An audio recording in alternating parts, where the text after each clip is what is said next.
Je voudrais donc commencer par rappeler, sans l'expliquer pour l'instant, puisque ce sera l'objet de mon intervention, euh, cette citation qu'on trouve dans le dernier chapitre du livre de Stanley Cavell, À la recherche du bonheur, qui est consacré aux comédies du remariage, donc en français. Certes, nous connaissons des chameaux chargés du fardeau de pesants mariages et des lions qui peuvent les dédaigner.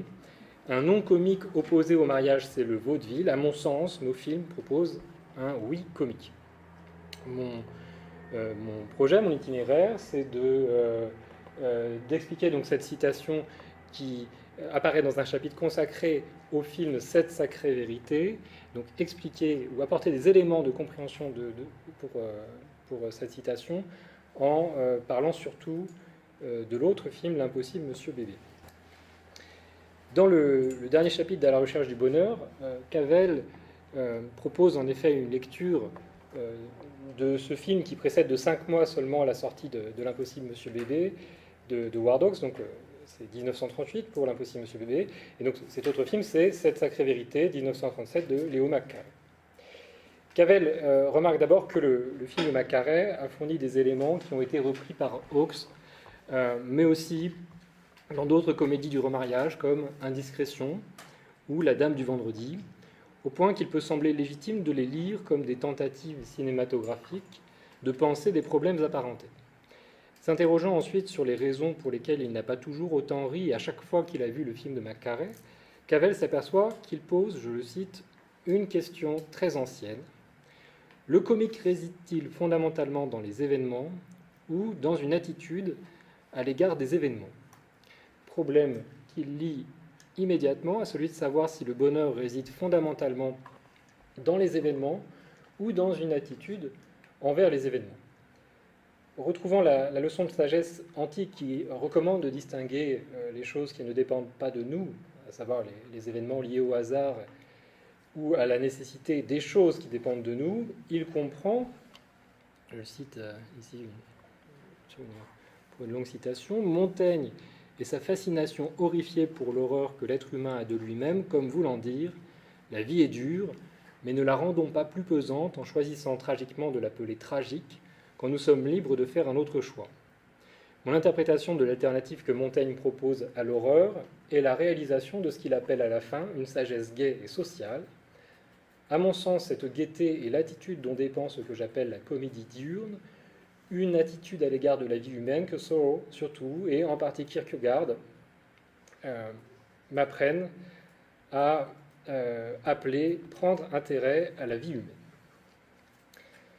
L'expression de comédie diurne est là pour indiquer que l'on n'a plus affaire à la comédie classique, l'alternance diurne de la lumière et de l'obscurité venant occuper la place de l'alternance des saisons. Si nous sommes désormais toujours perdus pour la nature, sans lieu naturel, la succession quotidienne et urbaine du jour et de la nuit est, c'est une citation, néanmoins en soi assez intéressante pour inspirer la vie, assez intéressante pour être vécue avec bonheur. Pour apprécier le comique de la comédie diurne, il faudrait donc être dans l'état d'esprit de celui qui a la gaieté de Montaigne, mais cette gaieté n'est pas seulement nécessaire pour apprécier l'humour de cette sacrée vérité, elle est la condition d'un mariage heureux et d'un bonheur qui passe par le mariage. Résumant plus loin son développement, Cavell justifiera en effet le choix de l'expression de comédie du remariage par 3 caractéristiques de la comédie diurne, qu'il appelle aussi la comédie de la quotidienneté, à savoir son dénouement ne renvoie pas à un avenir, un au-delà, un à tout jamais, mais à une continuité présente de l'avant et de l'après. Elle consiste en une transformation de la célébration en festivité. Elle ne raconte pas la correction d'une erreur, mais la correction d'une expérience ou d'une perspective sur l'expérience. Permet de faire référence aux 2 assertions les plus impressionnantes que je connaisse sur la mission de l'expérience humaine, l'acceptation du fait que l'humanité est une famille, comme l'acceptation de la répétition. La rédemption par le bonheur du mariage ne dépend pas de quelque chose qui est encore à venir, mais de la foi en quelque chose qui est toujours en train d'advenir, jour après jour. On comprend que la tâche que Cavell assigne à l'expérience humaine relève de l'adoption d'une certaine perspective, une attitude qui évite de rendre la difficulté du mariage plus pénible encore, en faisant le choix tragique de décrire la vie de couple comme une relation amoureuse, je cite Cavell, qui rend malade à force de devoirs, de responsabilités et de soucis, mais permet au contraire de la voir autrement. En quoi consiste cette attitude? Comment peut-on atteindre cette perspective? Pourquoi faut-il accepter le fait que l'humanité est une famille et le fait de la répétition? Avant d'en venir donc à la réponse que donne Cavell dans son chapitre sur cette sacrée vérité, j'aimerais proposer les éléments d'une lecture de l'impossible Monsieur Bébé, qui mettent en lumière quelques liens entre le motif de la répétition, le scepticisme et le mariage, et montrent pourquoi la mission de l'expérience humaine réside dans l'acceptation de la répétition. En philosophie contemporaine du langage, il est un paradoxe sceptique qui naît précisément de la question de savoir comment nous pouvons être sûrs de faire la même chose, c'est-à-dire de répéter exactement la même action. On parle du paradoxe des règles depuis que le philosophe américain Saul Kripke a prétendu l'avoir trouvé dans les recherches philosophiques de Wittgenstein. Dans son livre intitulé « Règles et langages privés, introduction au paradoxe de Wittgenstein », Kripke prétend en effet avoir découvert l'existence d'un paradoxe sceptique dans les recherches philosophiques qui, je cite Kripke, pose à la philosophie le problème sceptique le plus radical et le plus original qu'elle ait jamais eu à affronter. Ce paradoxe serait explicitement énoncé au paragraphe 201 des recherches philosophiques, quand Wittgenstein écrit « C'était là notre paradoxe, aucune ligne de conduite ne saurait être déterminée par une règle, puisque toute ligne de conduite peut être considérée comme conforme à la règle. » Je vous propose de faire une pause pédagogique pour en voir une adaptation cinématographique relativement récente. His name is Kalman, one of my most brilliant students.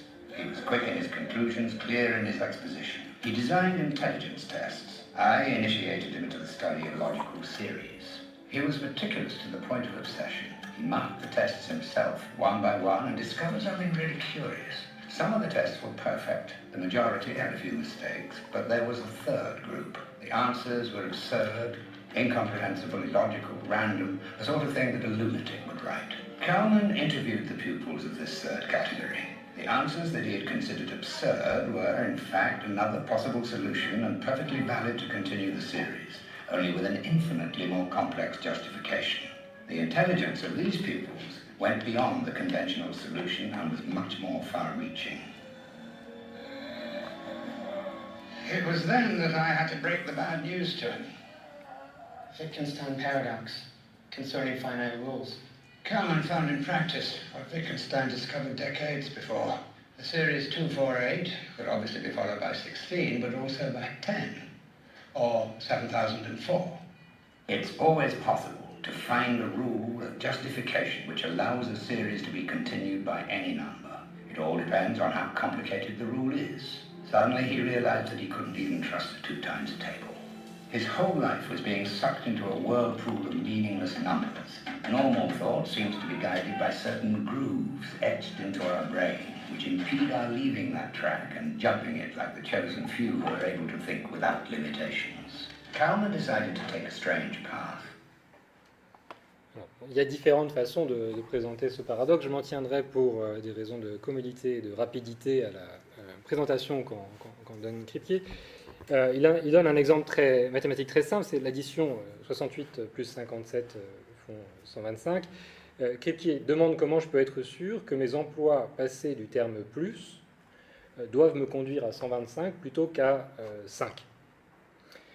En effet, il nous met au défi de trouver un fait mental qui prouve incontestablement que nous avons utilisé le signe plus selon la règle de l'addition, qui veut que 68 plus 57 font 125 dans le passé, et non selon une règle qu'on pourrait appeler de la coaddition, où le signe plus est employé comme le signe QUS, qui veut que 68 QUS 57 font 125 si X ou Y sont inférieurs à 57, mais X, QUS, Y font 5 sinon. Kripke soutient en effet qu'observer les résultats que j'ai obtenus jusqu'ici ne me permettra pas de savoir si je faisais une addition, une coaddition ou encore une autre opération, puisque toutes les opérations que j'ai effectuées auparavant pourraient être cohérentes avec un nombre indéfini de règles. Dans les voies de la raison, Stanley Cavell avait proposé, bien avant Kripke, un autre exemple, non mathématique, que l'on peut employer pour poser la même difficulté. Imaginons un enfant qui en est venu à maîtriser le terme chat. Dès qu'un chat passe dans la rue, ou dès qu'il en voit l'image, il tend le doigt et dit à peu près chat. Mais un jour, l'enfant montre du doigt un morceau de fourrure, le caresse et dit chat. Comment comprendre cet emploi du terme? Qu'est-ce que cela veut dire de la compréhension par l'enfant du sens du mot chat? Dans l'impossible Monsieur Bébé, il est aussi question d'un gros cousin du chat, et la même surprise quant à un emploi déviant du terme survient chez les personnages attablés dans la séquence où le Major Applegate essaye de faire la conversation en parlant de ses talents d'imitateur des cris d'animaux. Just picture it. A vast, mysterious silence, vibrant with life. Strange cries in the night. Good gracious, what was that? That was a loon, Elizabeth. Loon, L-O-N, yes. I'm sure that once you got the jungle in your blood, I wouldn't be able to keep you out of it, you know. Susan, did you hear that? I didn't hear a thing. You did? Oh, How is that? You're quite sure that was a no? oh, yes, indeed, Elizabeth. I've heard many a loon, and if there ever was a loon, that is a loon. Isn't it, Mr. Moe? No. Well, what do you say it was? A leopard. Oh, don't be ridiculous. Major Applegate would know a leopard's cry if he heard it. Well, thank you, Elizabeth. I'm an authority on animal cry. Now you take the rogue elephant, for instance. Oh, excuse me, Major. You're right. It is a loon. Oh, thank you, thank you. The leopard's cry is something once heard you can never forget. Oh, yes, I know. You know, thanks. La surprise du Major et de la vieille tante n'est pas sans rapport avec la surprise des parents de l'enfant, dans l'exemple de Cavell, puisque dans les deux cas, ils peuvent en arriver à un point où ils ne sauront pas comment faire pour le corriger. La déviance pourrait en effet s'expliquer par le fait que l'enfant n'a rien compris du tout, qu'il emploie le mot au hasard sans règle. Mais cela pourrait être qu'il emploie le mot comme nous employons le mot doux pour désigner ce qu'il est agréable de caresser. Cela pourrait être aussi qu'il s'agit d'un mot valise, c'est-à-dire un mot qui renvoie à un ensemble de choses dont la réunion n'est pas nécessairement plus logique que la façon dont un enfant peut remplir une valise. Que ses parents comprennent un jour l'usage qu'il fait du terme ou non, la plupart du temps, l'enfant en vient à employer le terme comme nous. Cependant, ce que le paradoxe de Wittgenstein cherche à mettre en évidence, c'est le fait que s'il n'en venait pas à rejoindre l'emploi commun, nous ne saurions comment faire pour le corriger. En effet, tous les exemples que nous pourrions donner d'un emploi correct du mot pourraient s'accorder avec sa compréhension déviante du terme. Pire, en prenant conscience de ce qu'il a pu se passer plusieurs semaines avant que les parents ne découvrent la déviance de leur enfant, nous réalisons qu'il se pourrait que l'enfant ne parvienne jamais réellement à employer le terme comme nous, mais semble seulement y parvenir parce que nous ne nous sommes pas encore trouvés dans des circonstances qui auraient rendu notre désaccord apparent. Le paradoxe sceptique redécouvert par Kripke chez Wittgenstein pose donc bien un problème radical. Il semble nous conduire à reconnaître que nous ne savons pas comment le sens vient au mot, ni comment un enfant en vient à parler, ni même si le langage et les vies que nous menons avec lui ne sont pas fondés sur un perpétuel malentendu. À mon sens, le film L'Impossible Monsieur Bébé permet d'exposer et de trouver une issue au paradoxe des règles. La difficulté est d'ailleurs posée dès le prologue au Muséum d'histoire naturelle, selon le découpage, le terme prologue vient de Cavell, dans À la recherche du bonheur. On peut soutenir que le montage des premiers plans du film dénonce en effet une certaine tendance de la recherche philosophique. Dr. Huxley is thinking.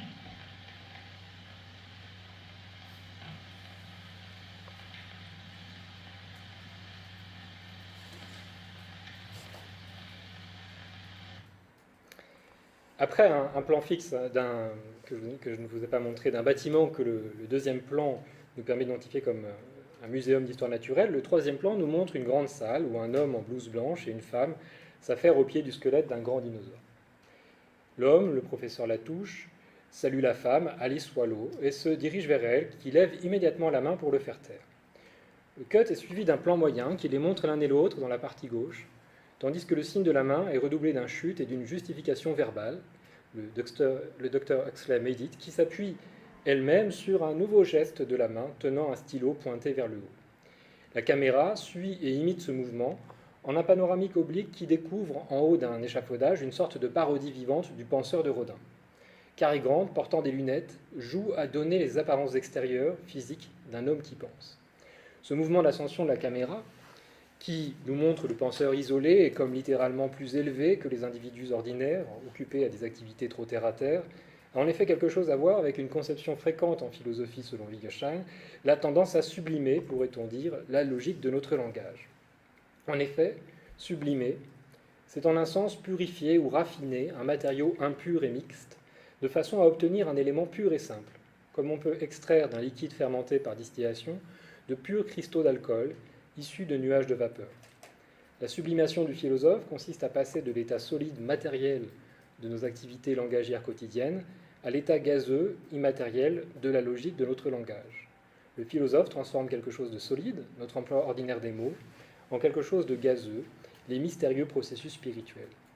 Le problème est qu'en abandonnant ainsi les formes que prend notre vie d'ordinaire, le philosophe court le risque de priver le signe de toute animation, le condamnant à n'être qu'un vestige ou plutôt qu'un squelette décharné.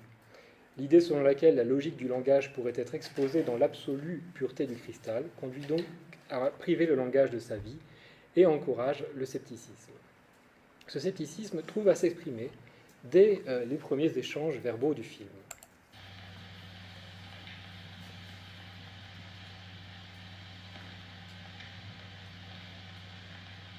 Alice, I think this one must belong in the tail. Nonsense. You tried it in the tail yesterday and it didn't fit. David Huxley s'adresse en effet à sa secrétaire et fiancée, Alice. Je pense que celui-ci, cet os, appartient à la queue du brontosaure. Miss Swallow lui montre immédiatement l'absurdité de son hypothèse en lui rappelant qu'il l'a déjà testé la veille en vain. Que David ait pu oublier ce qu'il a fait la veille au muséum alors que sa vie est consacrée à son travail en général et en particulier à sa grande œuvre, la reconstitution du squelette du brontosaure, ne laisse pas d'étonner. Pourtant, cela n'a rien d'impossible et il suffirait qu'il réessaie de mettre l'os dans la queue du dinosaure pour vérifier les paroles de Miss Swallow. Contrairement au cas des règles, la possibilité de l'oubli ne conduit pas ici à l'impossibilité de préciser la bonne réponse. Cependant, le plan suivant nous montre l'annonce d'une authentique impossibilité physique, la clavicule intercostale, c'est-à-dire un os qui, pour être possible en respectant la terminologie en vigueur dans la communauté scientifique, devrait se situer sur un animal qui aurait la tête entre les côtes. Le spectateur averti partage donc l'étonnement de David, à défaut de partager son enthousiasme, lorsqu'il s'exclame « J'arrive à peine à y croire » en tentant d'embrasser Miss Swallow. Oh, the expedition? Open it, I'll be right down. David, they found it. They found it, David. Not the indigo for It's on its way Oh, here. let me see. Be here tomorrow. Oh, just think of it, Professor. The last bone we needed to complete the brontosaurus, the very last bone, the intercostoclavicle, is arriving tomorrow. After 4 years' hard work. Congratulations, my boy. Oh, isn't it great? I can hardly believe it. Oh, Alice. Now, really, David, there's a time and place for everything. Oh, for Professor Matushka. After all, my dear, you're getting married tomorrow. Yes, I know we are. Oh, yeah, that's right. We're getting married tomorrow. Hey, isn't that odd? Two such important things happening on the same day. I think the occasion calls for a celebration. Oh, don't you worry, Professor. We're going to celebrate. We're going to go away directly we've been married. Going away? Why, what are you thinking of, David? After receiving this telegram? Oh, we planned Why, it. as soon as we're married, we're coming directly back here and you're going on with your work. Oh, well, Alice, gee, Now, well, once and for all, David, nothing must interfere with your work. Oh, Our marriage must entail no domestic entanglements of any kind. you mean... I mean of any kind, David. Oh, well, Alice, I was sort of hoping, well... You mean children and all that sort of Exactly. thing? Oh. This will be our child. Huh? Yes, Oh, David, that's I nice. see our marriage purely as a dedication to your work. Well, gee whiz, Alice, everybody has to have a honeymoon and... We haven't time. Oh, Speaking of time, you have an appointment this afternoon. Donc alors qu'il se penche pour l'embrasser, Miss Swallow le repousse et lui reproche le caractère déplacé de ce geste. Bientôt, elle lui fera comprendre et admettre qu'il est toujours et partout déplacé pour lui de perdre son temps en adoptant ce genre de comportement. Mais David ne doit pas seulement se concentrer davantage pour ne pas refaire chaque jour ce qu'il a déjà fait la veille et ne pas adopter de comportements inadéquats, il doit aussi surveiller son langage en n'oubliant pas qui et ce qu'il est. Par exemple, il ne doit pas se fier aux représentations mentales qu'il attache aux mots du langage ordinaire. C'est une erreur de penser que le mariage est une institution qui doit nécessairement comporter certaines pratiques, parmi lesquelles on doit compter avoir des enfants et s'en occuper, faire un voyage de noces et entretenir une relation amoureuse et sexuelle. Il est préférable de penser que pour quelqu'un comme le professeur David Huxley, le mariage est une institution dont la fonction est de débarrasser le grand homme des soucis domestiques, afin que son œuvre atteigne son état d'achèvement. Le fait que David accepte avec docilité ces rappels à l'ordre de Miss Swallow montre que s'il ne devait y avoir qu'un seul bébé dans le film, ce serait lui. Mais cela montre aussi à quel point David est peu sûr de lui. Il manque de confiance quant à ce qu'il doit faire ou dire pour être celui et ce qu'il croit être, un professeur sérieux et important dont le temps doit être entièrement consacré à son œuvre. Le problème de l'argot de David n'est à cet égard pas tant celui d'un langage vulgaire dans la bouche d'un professeur bourgeois que celui d'une expression spontanée et assurée visant à participer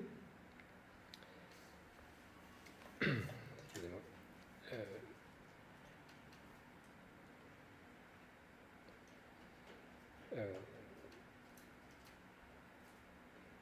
un problème technique.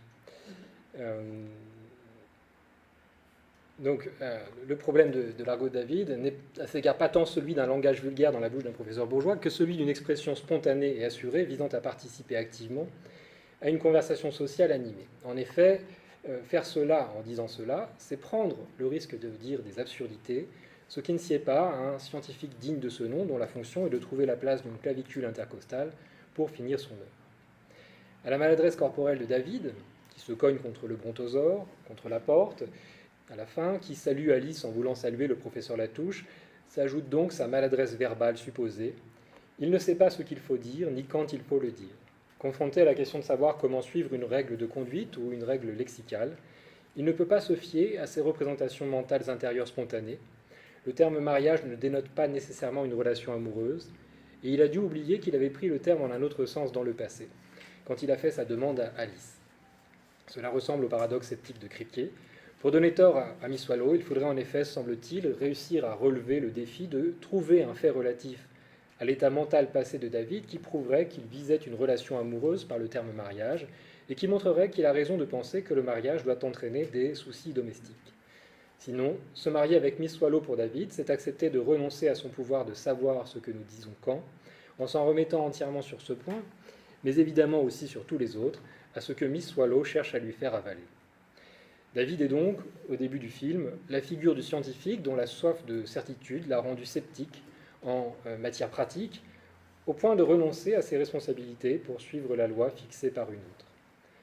Mais le choix de l'hétéronomie ne sera pas suffisant pour déjouer l'expérience ordinaire du scepticisme, car la rencontre de Susan Vance, jouée par Katharine Hepburn, sera l'occasion de connaître de nouveau l'anxiété pratique. En outre, le scepticisme ainsi éprouvé ne saurait se cantonner au domaine pratique, car il tend toujours à contaminer le domaine théorique, au point de menacer le statut de savant de David. Un authentique savant ne saurait en effet renoncer à l'autonomie sans que cela nuise à sa poursuite de la vérité. Si l'hétéronomie est caractéristique de la minorité, on peut dire que l'impossible Monsieur Bébé décrit un homme-enfant qui suit un apprentissage du langage et de l'amour adulte qui est en même temps une éducation à l'autonomie morale, un enseignement prodigué par une femme qui n'a pas perdu son âme d'enfant et qui va grandir au cours du même processus. Pour dépasser le paradoxe qui veut que, prise en elle-même, la formulation verbale d'une règle linguistique ne détermine pas sa prochaine application, car il n'est pas possible de mentionner un fait relatif à l'état mental passé d'un individu qui assure qu'il est bien en train de continuer à faire la même chose qu'auparavant, Suzanne va montrer à David que c'est seulement si nous revenons au sol rugueux, aux pratiques auxquelles la règle appartient, qu'elle peut prendre une forme déterminée. Mais la notion de pratique ne doit pas être conçue comme un niveau fondamental où l'on pourrait trouver la justification de la signification et de la valeur des règles, comme dans les théories de la pratique de David Bloor, de Pierre Bourdieu ou de Robert Brandom. C'est un filigrane aux couleurs multiples et indéfinies, un mélange d'activités et de réactions, de pensées et d'émotions naturelles et culturelles, fait de structures compliquées. Un tourbillon de l'organisme, pour citer Cavell, qui a à voir avec le tourbillon dans lequel Suzanne entraîne David, et nous avec lui. Sans pouvoir entrer ici dans l'analyse détaillée du film qui permettrait de justifier cette lecture, j'aimerais me concentrer sur la répétition, afin de trouver 2 ou 3 idées pertinentes pour penser sa relation au scepticisme et au comique. L'idée que le scepticisme peut naître lorsque les mots ne semblent pas permettre de se faire comprendre est cinématographiquement illustrée par le running gag de la formule « I'll be with you in a minute, Mr. Peabody », je vous rejoins tout de suite, Monsieur Peabody. En effet, ce n'est pas seulement qu'à chaque fois que David la prononce, on voit Mr. Peabody de plus en plus éloigné, jusqu'à disparaître hors champ lors de la troisième occurrence, l'instance énonciatrice semblant ironiquement contredire David. Entre les trois premières occurrences. If I think this hot, I'll beat my record. I'll be with you in a minute. Watch out. Huxley! Huxley! Come on! Oh, yeah. I'll be with you in a minute, Mr. Peabody.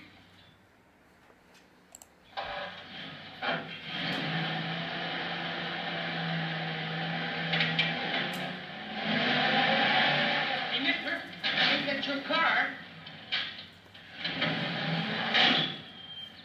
Hey, hey. Oh. I'll be with you in a minute, Mr. Peabody. Hey.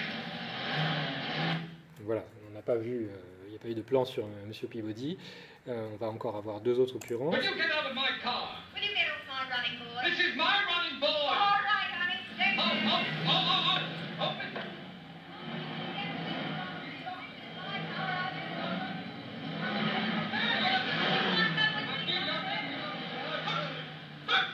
I'll be with you in a minute, Mr. Peabody. Évidemment, le réalisateur ne pouvait pas s'empêcher d'utiliser de nouveau le gag pour couronner la magnifique séquence de la danse du chapeau. Get outdoors. I have to meet somebody here. Oh, there he is. Don't you dare leave me. I'll be with you in a minute, Mr. Oh. I'll be with you in a minute, sir. I'll see you in a minute, sir. I'll see you in a minute. Et on avait remarqué lors du colloque, puisqu'on avait vu la veille à la Cinémathèque du Quartier Latin, que dans cette sacrée vérité, il le disait aussi, pas Mr. Peabody, mais I'll be with you in a minute, donc ça a été repris également. Donc, non seulement il y a cette disparition du personnage, mais ce que montre aussi ce jeu sur la répétition, c'est que la répétition d'une expression a le pouvoir de vider une expression de son sens, au point de la rendre étrange et de faire que nous trouvions étrange, que nous puissions d'ordinaire nous faire comprendre, à l'aide de cette combinaison de ces mots-là.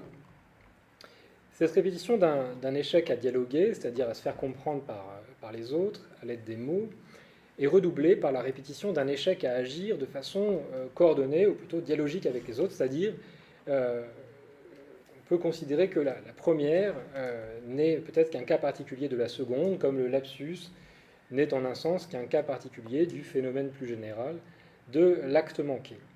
La maladresse de David est illustrée à 3 reprises dans la séquence qui suit celle du parking, où on le voit entrer dans le hall d'un hôtel à la recherche de Monsieur Peabody.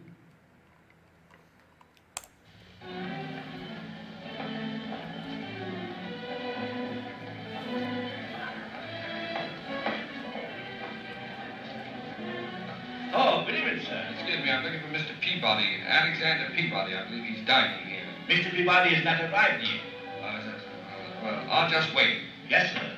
Good evening, sir. Right this way. Thank you. May I check your hat, sir? Excuse me? Check your hat. Oh, no, I better... Well, maybe you... I dropped my hat. Well, I'd better hang on to it. Donc, tout d'abord, David ne parvient pas à attirer l'attention du premier groom qu'il croise. Hein, voilà. Il ne sait pas trop quoi répondre non plus à la jeune femme du vestiaire qui lui propose de ranger son chapeau. Il refuse, se ravise, tend son chapeau, mais le lâche avant que la jeune femme ait pu s'en saisir, se penche en même temps qu'elle pour le ramasser, ce qui conduit leur tête à s'entrechoquer ensuite. Nous sommes donc préparés, par la répétition, à la chute de l'olive qui va suivre. Ces événements mettent en évidence le fait que David manque de cette compétence pratique requise pour effectuer non seulement des actes monologiques, mais aussi des actes dialogiques. On trouve cette distinction entre acte monologique et acte dialogique dans un article du philosophe canadien Charles Taylor intitulé « Suivre une règle », qui définit les premiers comme les actes d'un seul agent qui peuvent être coordonnés avec ceux des autres, par exemple courir pour attraper la balle, et les seconds comme ceux qui exigent plus qu'une simple coordination, à savoir que l'agent se comprenne, et je cite Taylor, et se constitue comme partie intégrante d'un nous, par exemple pour scier une bûche à deux ou danser en couple, puisque, je cite de nouveau, ces actions ne sont réussies que si nous pouvons prendre part à un rythme commun où se trouve prise notre action qui en est un élément. L'exemple paradigmatique des actes dialogiques est celui de la conversation conviviale, où la réussite dépend d'une pluralité d'agents qui partagent non seulement une compréhension commune du but et des règles, autrement dit de l'esprit de la pratique dialogique, mais aussi un rythme commun. Si cette interprétation est correcte, alors cela donne un autre sens à la phrase de Miss Swallow, « Remember who and what you are », dans la mesure où la maladresse de David pourrait être attribuée au fait qu'en cherchant à être celui et ce qu'il est selon elle, il joue un rôle qui n'est pas le sien, sans le savoir, celui d'un grand professeur isolé des autres hommes et dépourvu d'intérêt pour leurs préoccupations ordinaires, se réjouir, s'embrasser, faire la fête, partir en voyage de noces et avoir des enfants. Comme l'écrit Gerald Mast dans son livre consacré à l'impossible Monsieur Bébé, avec David Huxley et le brontosaure, Hawkes revient à l'un de ses centres d'intérêt familier, la vocation humaine, cette fois d'une façon comique et critique. La vocation de David Huxley manque de vie. L'ironie que son travail soit dévoué à l'étude de la vie met l'emphase sur le fait qu'Huxley est un homme qui ne sait réellement rien de ce qu'il prétend savoir. Par la suite, David découvrira tout ce qu'il ne sait pas à propos de la vie, et la série d'événements insensés qui suivra sera sa nouvelle université. L'impossible Monsieur Bébé serait donc l'histoire d'un homme qui découvrirait qu'il n'est pas l'homme qu'il croyait être, et qu'il doit s'efforcer de devenir celui qu'il est réellement. Le détachement du monde et l'autosuffisance dont Miss Swallow pense qu'ils doivent définir David ne sont en fait que des attitudes, des poses qu'il joue à adopter, comme il adopte la pose du penseur pour mieux jouer à penser, alors qu'il ne pense pas vraiment à ce qu'il fait ou dit, puisqu'il soutient une hypothèse qu'il a déjà eue la veille, ou comme quand il demande qu'on le laisse penser à l'identité de M. Peabody. Il suffit qu'un événement émouvant se produise, comme l'annonce d'un télégramme de l'expédition ou le rappel de son mariage, pour que sa nature sociable et réjouie se manifeste, anéantissant en une tentative d'embrassade et deux mots d'argot toute la performance précédente. Ces moments décrivent la personnalité réelle de David. La suite du film va montrer comment le scepticisme, qui atteint désormais la conception que David a de lui-même, va s'approfondir au point de la bouleverser. David va comprendre l'inadéquation de la conception qu'il a de lui-même, le fait qu'il s'est menti à lui-même en pensant être le sérieux professeur Huxley, que Miss Swallow aurait voulu épouser. Tandis que le scepticisme de David s'approfondit à mesure qu'il renonce à sauver les apparences, en adoptant celle que Suzanne a conçue pour lui, à savoir l'identité d'un Mr. Bone, chasseur de grands fauves, atteint de dépression nerveuse, il tend aussi à contaminer l'ensemble de l'univers humain et non humain. Si le principe de la répétition d'une expression a une vertu critique, de mise en crise du sens et de nos certitudes quant au caractère sensé de nos énoncés, il a aussi une vertu créatrice, puisque si la répétition peut vider une expression de son sens usuel, elle permet aussi d'ouvrir la possibilité du nouveau et d'une expression plus personnelle. La vérité de la redondance, par la reprise, est donc le rythme ternaire, à savoir la répétition qui produit le nouveau.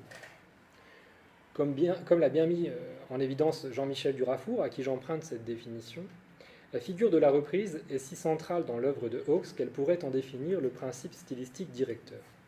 C'est l'une des raisons de la prolifération du double dans le film, un double dont l'existence remet en question nos certitudes et nos critères relatifs à l'identité. Si dans le film il n'y a qu'une balle de golf, Suzanne pense qu'il y en a deux, mais elle ne pensera pas au contraire qu'il puisse y avoir deux voitures identiques, la sienne et celle de David. Il y aura deux voitures volées, et la seconde, celle du docteur Lehman, le sera deux fois. Suzanne emboutira deux fois un autre véhicule, il y a deux olives jetées par Suzanne, deux sacs à main, 6 passages devant la même maison de M. Peabody. Contrairement à ce que David pourrait souhaiter, il n'y a en revanche qu'une seule Elizabeth Carlton Random et un seul Mr. Peabody, mais deux personnes auxquelles on a promis $1 million. Suzanne souhaiterait qu'il y en ait deux, mais il n'y a qu'une seule clavicule intercostale. Il y a deux animaux domestiques, 3 paires de chaussures, 2 léopards, 2 appels au téléphone en même temps de 2 femmes, 2 sérénades, 2 types de cages, 2 objectifs poursuivis dans la forêt. Dans un texte intitulé Howard Hawks and Bringing Up Baby, William Rothman fait référence à un article de Molly Haskell à propos du film de Hawks, Le sport favori de l'homme, de 1964, dans lequel elle remarque que dès que l'on comprend les mentions de la pêche, le sport censé être le sport favori de l'homme dans le film, comme étant en réalité des références systématiques au sport véritablement préféré des hommes, à savoir séduire des femmes, l'ensemble des détails du film prend un nouveau sens. Le film révélerait en effet alors le fait qu'il fonctionne sur le principe d'un double sens systématique,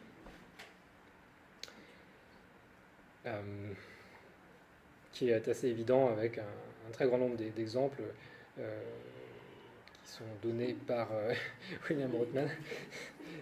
Non, ça aurait été plus pratique avec un texte imprimé. C'est l'histoire du... Je vais retrouver, hein, c'est évidemment le premier indice, c'est la première phrase, c'est le bone, hein, l'os, qui va être aussi le nom donné à David Huxley, puisque Gerald Mass, par exemple, fait remarquer dans son livre que dans l'argot de l'époque, il suffit d'ajouter une lettre pour que le mot ait un tout autre sens et désigne une certaine partie de l'anatomie masculine.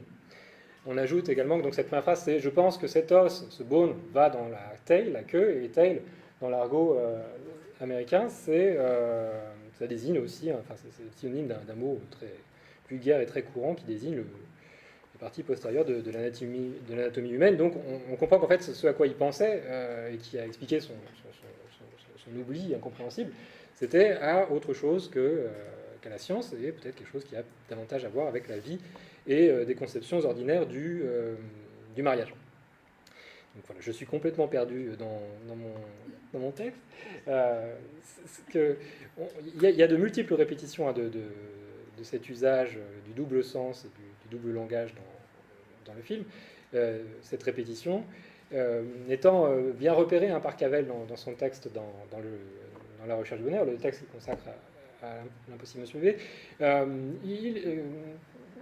Un caractère, un double langage, un double sens qui n'est pas du tout nié par lui, mais il pose la vraie question. C'est, après tout, si on veut prendre réellement les personnages au sérieux, ce qu'on doit faire si on veut tirer une leçon ou contrôler notre expérience du film, il faut aussi considérer que ce qu'ils disent est parfaitement sensé dans le premier sens du terme, c'est-à-dire que finalement ce n'est qu'un os. Voilà, j'ai enfin retrouvé ce que je voulais lire. De la sexualité, il est assez logique d'arriver à une de ces conséquences possibles, à savoir la vitalité, la maternité, la fécondité. La vitalité et la diversité naturelle que David Huxley doit apprendre à accepter et à reconnaître pour devenir meilleur ne concerne donc pas seulement la sexualité. Il est en effet possible qu'elle renvoie littéralement à la capacité d'engendrement, à la natalité et à l'exigence perfectionniste d'accueillir, de faire une place à un nouvel être, quitte à voir son existence et ses certitudes bouleversées. En effet, tout le monde pense, et non sans raison, que le bébé qu'il s'agit d'élever, c'est David. Mais il est évident qu'il est un autre bébé que David, un bébé qui va d'ailleurs permettre que David grandisse, dont la présence est d'une importance fondamentale, c'est Baby, le léopard. En effet, après la nuit passée à se courir l'un après l'autre, à déchirer leurs vêtements, à danser et à entretenir des contacts physiques rapprochés, les activités de David et Suzanne peuvent être conçues comme celles de jeunes parents qui doivent apprendre ensemble à s'occuper d'un bébé dont ils ont caché l'existence à leurs proches pour une raison ou pour une autre. Ils partent en week-end, s'occupent de bébé, le distraient dans la voiture en chantant, achètent de la viande hachée pour le nourrir, surveillent son sommeil, réparent ses dégâts, changent et lavent souvent leurs vêtements, etc. Dans cette perspective, la perte et la recherche du bone ne sont plus vraiment le symbole d'une peur infantile de la sexualité, mais plutôt des efforts d'un couple qui vient d'avoir un enfant de retrouver sa complicité sexuelle et amoureuse. Dans cette interprétation, le découpage du film prend un nouveau sens. Après une première nuit passée ensemble, David et Suzanne doivent assumer leurs responsabilités de parents et dépasser les doutes que cette nouvelle situation ne manquera pas de susciter. Si David enseigne un peu de sa rigueur et de son sérieux à Suzanne, elle lui apprend à ne pas perdre de vue l'essentiel, à savoir, je cite Cavell, dans La protestation des larmes, prendre du plaisir à en offrir à l'autre et en donner en le montrant. Fin de la citation, qui est une caractéristique de l'amitié selon Cavell, mais aussi l'enjeu du mariage romantique. Cet apprentissage passera par des jeux qui le plus souvent mobilisent le langage et qu'on peut donc appeler au sens propre des jeux de langage. Il est d'ailleurs essentiel de relever que le plaisir qu'ils prennent ensemble et que nous prenons à les voir ensemble découle de la façon dont ils vont apprendre à jouer avec les mots jusqu'à trouver un ton sur lequel ils s'accordent mutuellement. L'esprit et la vivacité du dialogue sont une des manières pour le couple de lutter contre l'ennui et l'angoisse de la répétition du quotidien, une des façons de s'associer et de vivre ensemble qui définissent le mariage pour Milton. Voici la liste non exhaustive du très grand nombre d'activités ludiques dans lesquelles Suzanne entraîne David. Ils se rencontrent sur un terrain de golf. Elle joue aux auto-tamponneuses. Elle apprend le truc de l'olive. Il lui propose de jouer à une sorte de loup caché ou de Colin Maillard. Ils dansent, font des tours de voiture. Ils s'amusent à jeter des pierres. Ils jouent au héros, ils chantent une chanson. David joue à acheter dans un commerce, comme des jeux de langage du début des recherches philosophiques de Wittgenstein, à se laver, à s'habiller, à rapporter un événement comme à la radio.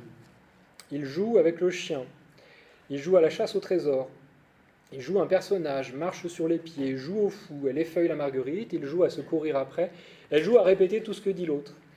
Il joue à faire des trous, elle joue avec le téléphone, il joue à bien se tenir à table, à faire la conversation, à chasser le fauve, à attirer l'attention des gens du cirque, aux dompteurs, à faire du trapèze et peut-être à Tarzan et Jane.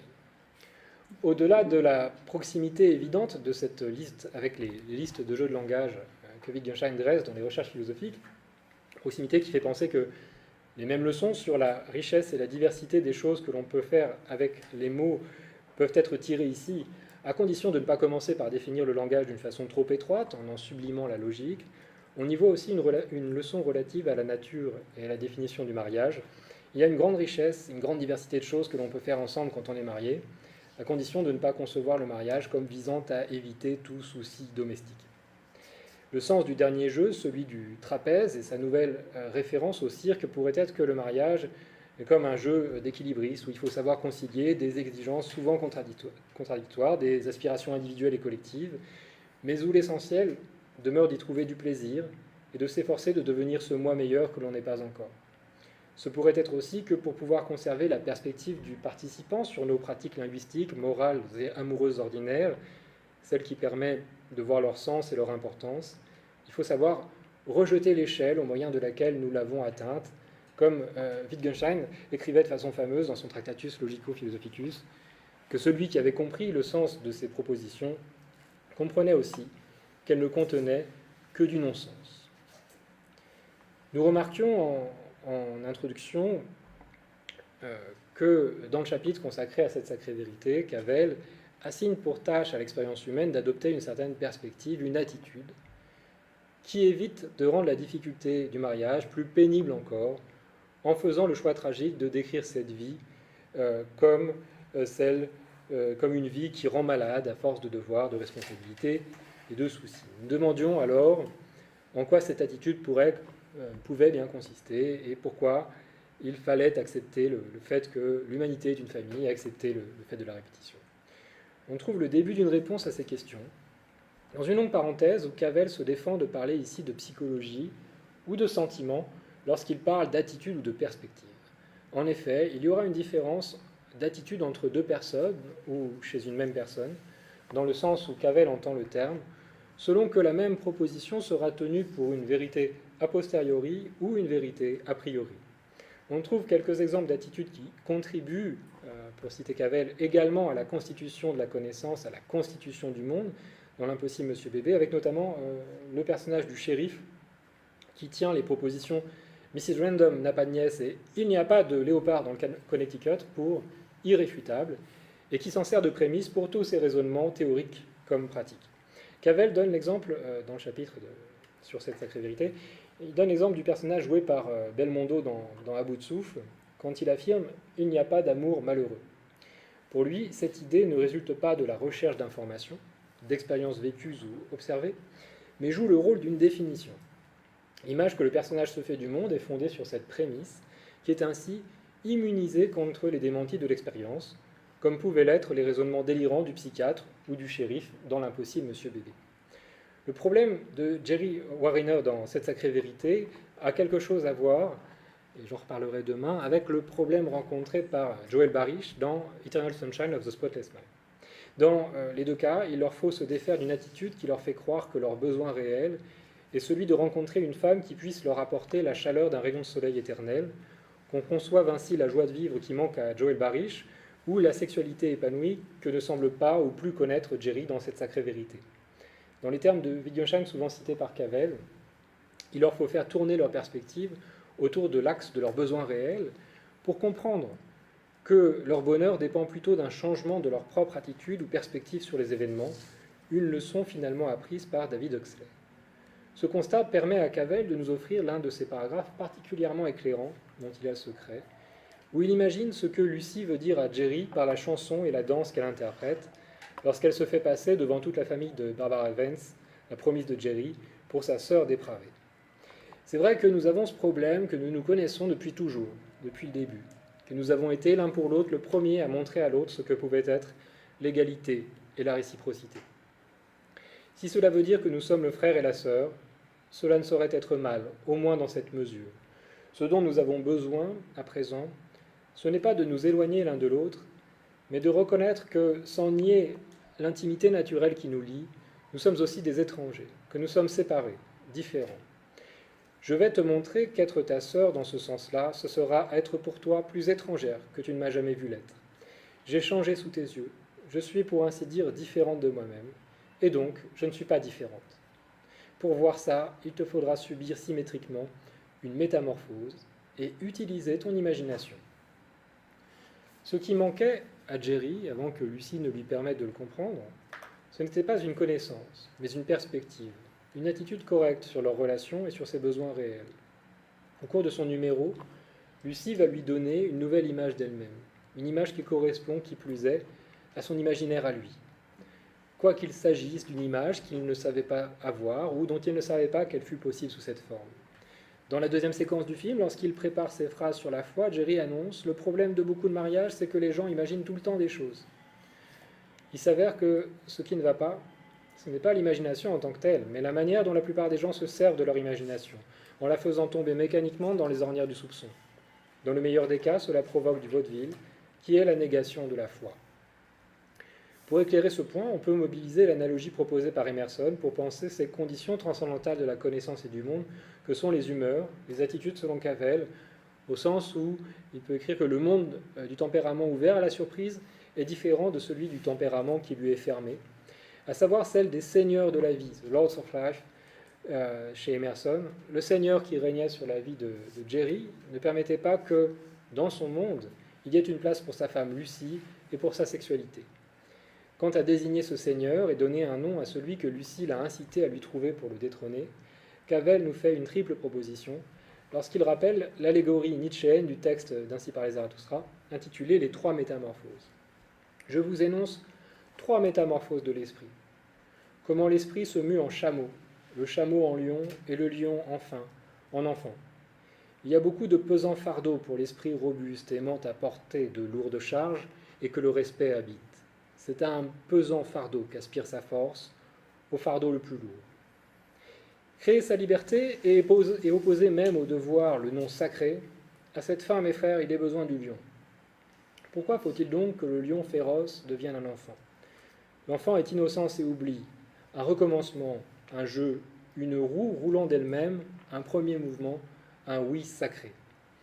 Sans préciser explicitement ce qu'il en est de l'esprit de Jerry, Cavell nous aide à interpréter cette allégorie quand il affirme que nous avons déjà rencontré des chameaux au mariage pesant et des lions qui méprisent une telle institution. On peut penser que Jerry aurait été condamné à subir perpétuellement un conflit de loyauté entre le règne du chameau et celui du lion, ce que semble indiquer le fait qu'il soit prêt à se marier avec une autre sitôt le divorce prononcé, si Lucy n'avait pas su le rappeler par ses jeux, son humour et son rire, à la part d'enfance qui demeurait en lui, à l'instar de ce que saura faire pour David Huxley tout au long de l'impossible Monsieur Bébé, celle qui pourrait être la sœur de Barbara Vance. Et l'on peut alors accepter de considérer, avec Cavell, que plutôt qu'un nom comique de mascarade, les comédies du remariage nous proposent un oui comique, une attitude qui ne nous permettra d'apprécier la comédie du quotidien ou de l'ordinaire en quoi consiste la vie de couple, que si nous savons élever ce seigneur de la vie qu'est l'enfant en nous, en anglais, Bringing Up Baby. Et je vous remercie de votre attention.